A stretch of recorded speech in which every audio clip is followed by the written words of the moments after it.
Do you know what insurance covers in perimenopause? A prescription for antidepressants, another wrong for you birth control pill, and a 10-minute conversation with a doctor who says, "Your labs look normal. Welcome to midlife." You know what it won't cover? An actual solution that targets the underlying root cause of your hormonal symptoms and helps you feel like you again.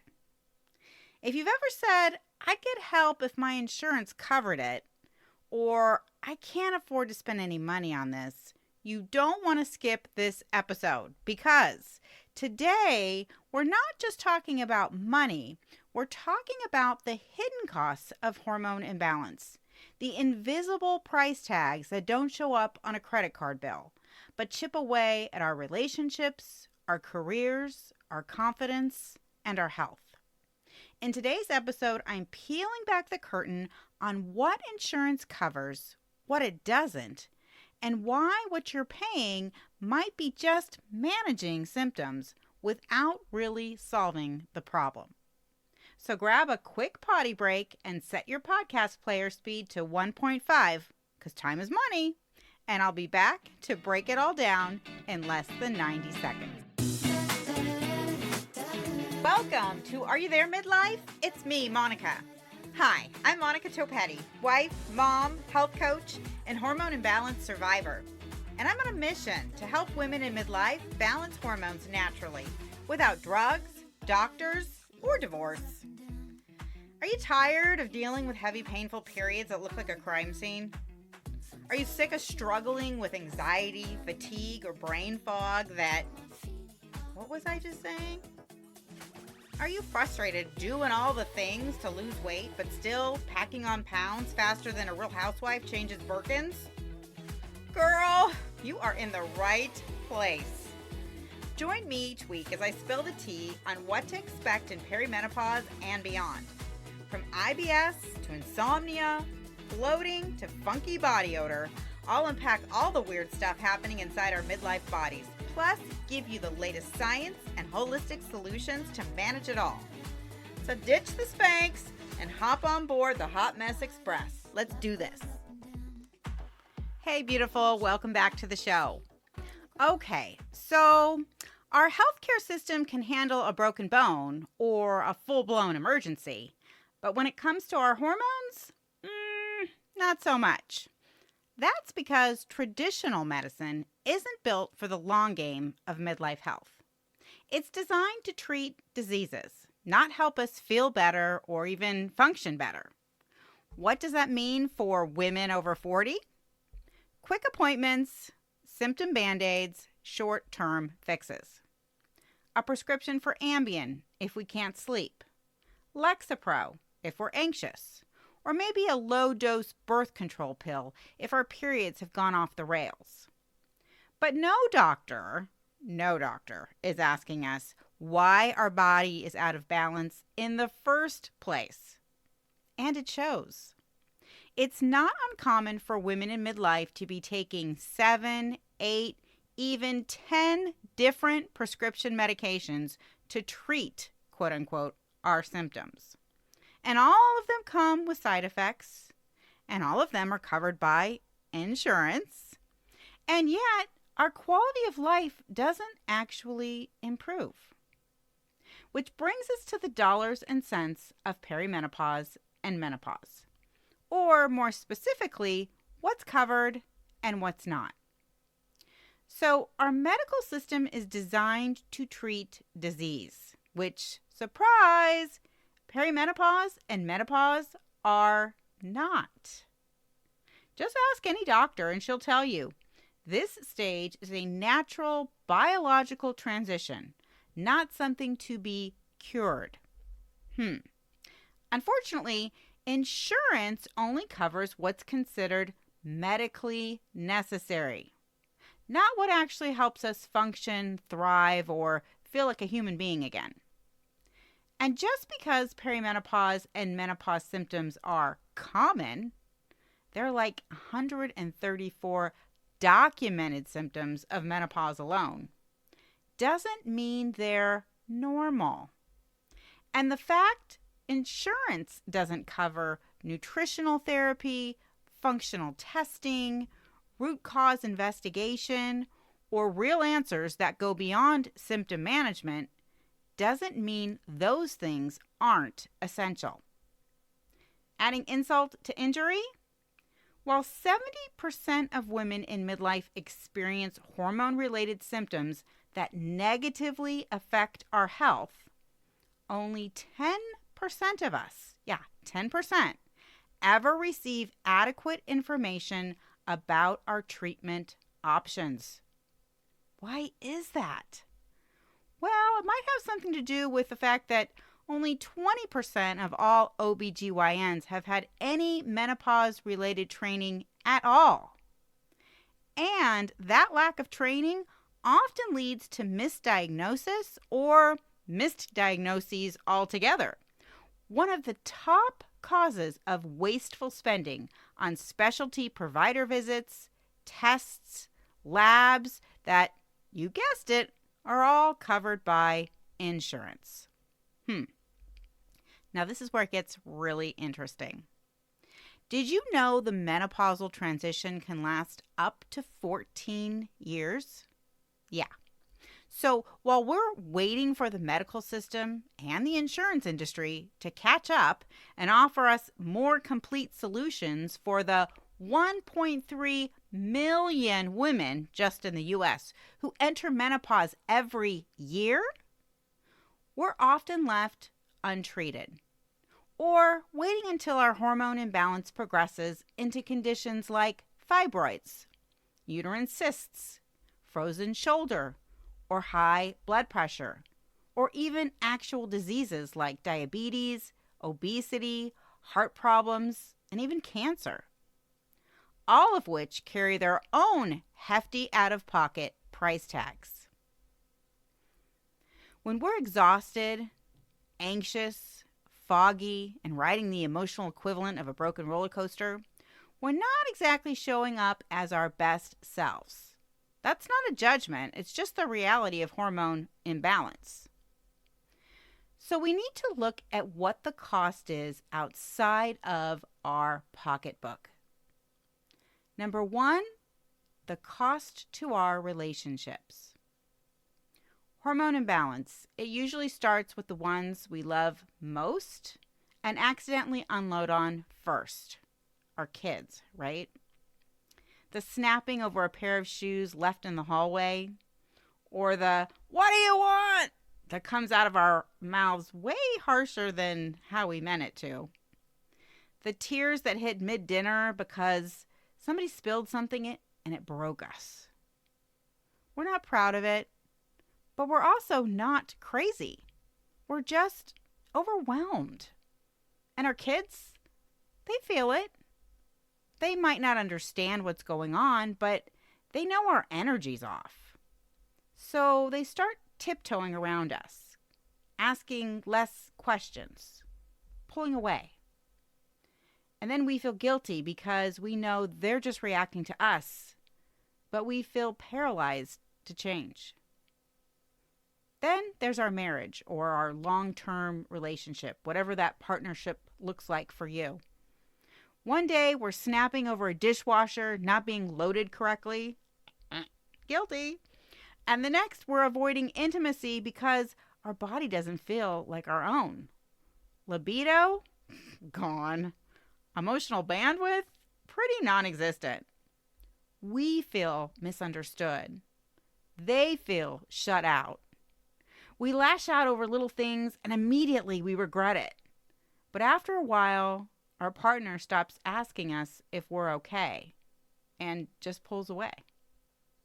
And that can be devastating to our relationship. In fact, one UK study found that 73% of respondents said menopause had contributed to the breakdown of their marriage. And 67% reported more arguments with their partner during this time than any other time in their relationship. Let that sit for a second. This isn't just a rough patch. It's a total hormonal takeover that affects how we connect, communicate, and feel in our own skin. But the ripple effect doesn't stop there, because the effects of our hormone imbalances spill into our social circles too. We cancel plans. We ghost group chats. We stop initiating anything that requires energy, small talk, or a bra. It's not personal, it's protective. Slowly, we start to disconnect from the people we love. Our partner walks on eggshells. Our kids are less around. And our entire household avoids making eye contact with us while they consider witness protection. Truth bomb. We're not too emotional. We're unraveling. And that's not just costing us peace at home. It's costing us connection, intimacy, and the people who matter most. But the fallout doesn't end with our relationships, because once hormones start hijacking how we show up at home, well, they come for how we show up everywhere else, especially at work. And that takes me to the cost of perimenopause and menopause on our career, productivity, and income. Menopausal symptoms like brain fog, fatigue, and sleep issues don't punch out at 8 a.m. They come with us to work. It starts small. We reread the same email 5 times, but the words just blur together. We forget a deadline. We trail off mid-sentence during a presentation and suddenly feel like we don't belong in the room. And then we start second-guessing ourselves and everything. So when a promotion finally comes up at work, we don't raise our hand because we can't even remember where we put our glasses. And the worst part is, we know we're capable. We could do parts of our job in our sleep. But suddenly, our brain feels like it's buffering. The words are in there somewhere, but they're stuck behind this hormonal haze. Turns out that's not all in our head, because our brain actually goes through menopause too. Dr. Lisa Mosconi, a neuroscientist specializing in women's brain health, has done work with brain imaging that shows that when our estrogen drops, so does our focus, our memory, our concentration, all of it. It's not that we're losing our edge. Our hormones are rewriting the rules, and no one gave us the new playbook. And all of this affects how we show up at work. According to a recent Mayo Clinic study, about 13% of women in midlife have experienced adverse outcomes at work due to menopause. And that's just the percentage of women who were brave enough to admit it. One study participant shared, "I used to be the go-to person in my office. Now I forget what I'm saying while I'm saying it. It's affecting my confidence and my career." Slowly, this stuff starts to add up. Missed days of work, missed opportunities, shrinking confidence, stalled career, dreams we quietly put on pause. In fact, according to the Mayo Clinic, menopause-related symptoms lead to an estimated $1.8 billion in lost work time every year, and over $26 billion annually when you factor in menopause-related medical costs. And it's not just the women who wind up quitting their jobs, though 1 in 10 do, according to a UK study. It's the women who stay, keep their heads down, silently struggle, and never tell a soul that their brain fog and memory issues are making them second-guess themselves in the rooms they used to own. That's 10, 15, even 20 years of lost income, lost promotions, and lost time. Not because we aren't capable, but because we're expected to keep up like nothing's changed while everything inside us has. Truth bomb. We're not losing our minds. we're navigating hormonal changes that impact our entire ability to think, focus, perform, and succeed. And we're doing it alone. We've talked about what perimenopause and menopause cost us financially. We've talked about how it can chip away at our relationships and our careers. But let's talk about what it does to us, to our well-being. Because this is the part that doesn't show up in studies or spreadsheets. The part that creeps in quietly until you wake up one day and don't recognize yourself. You don't feel like you. Your spark is gone. And you're starting to lose hope. You think, is this just who I am now? The roller coaster of hormone imbalance, not to mention the frustration that comes from trying everything but feeling like nothing has changed, can take a serious toll on our emotional health. And we don't talk about it enough. No one talks about the shame that follows the outbursts we didn't see coming, or crying in the car for no reason at all, or that the confident, capable woman we once were starts to feel like a distant memory. According to recent statistics, nearly 40% of women in perimenopause experience depression. 40%. And while the rest of us might not meet the clinical definition, the emotional fallout is very real. Low self-esteem, loss of identity, loneliness. And when we finally go to our doctor for help, most of us are handed an antidepressant when what we really need is hormone support. In fact, studies show that 1 in 3 women with menopause symptoms are offered antidepressants instead of a solution that actually addresses the root cause of their mood swings. And when we're not being misdiagnosed, we're being dismissed. The result? We feel worse. We're still experiencing depression or anxiety or both. And now we're blaming ourselves for not being able to just snap out of it. Truth bomb. This is the part no one talks about. The mental load of hormone imbalance is heavy. And it's not just stealing our joy, it's making us question who we are.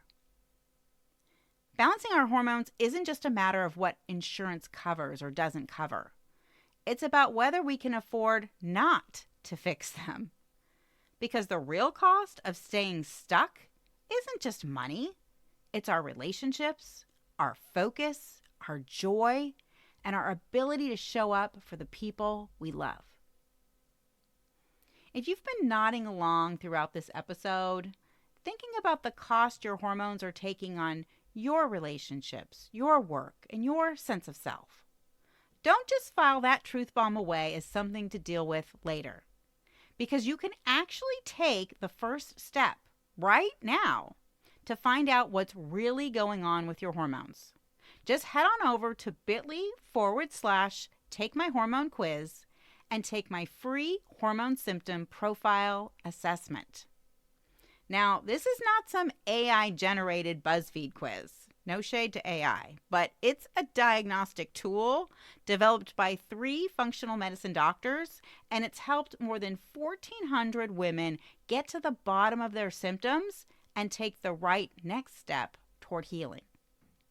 If you're ready to stop wasting money on prescriptions, specialists, and doctor copays that aren't moving the needle at all on your hormone imbalance, then go to bit.ly/takemyhormonequiz or click the link in today's show notes and take my free assessment to start reclaiming your life. Then join me back here next week for a new episode of Are You There, Midlife? It's me, Monica. Until then, sending you out into the world, wishing you health, happiness, and fewer hot flashes. Hey, friend. Can I call you friend? Because I already feel like we're friends in my head. Did this podcast teach you something, make you laugh, or feel less like an alien? If so, I would be so incredibly grateful if you could take just 60 seconds to rate, review, and subscribe.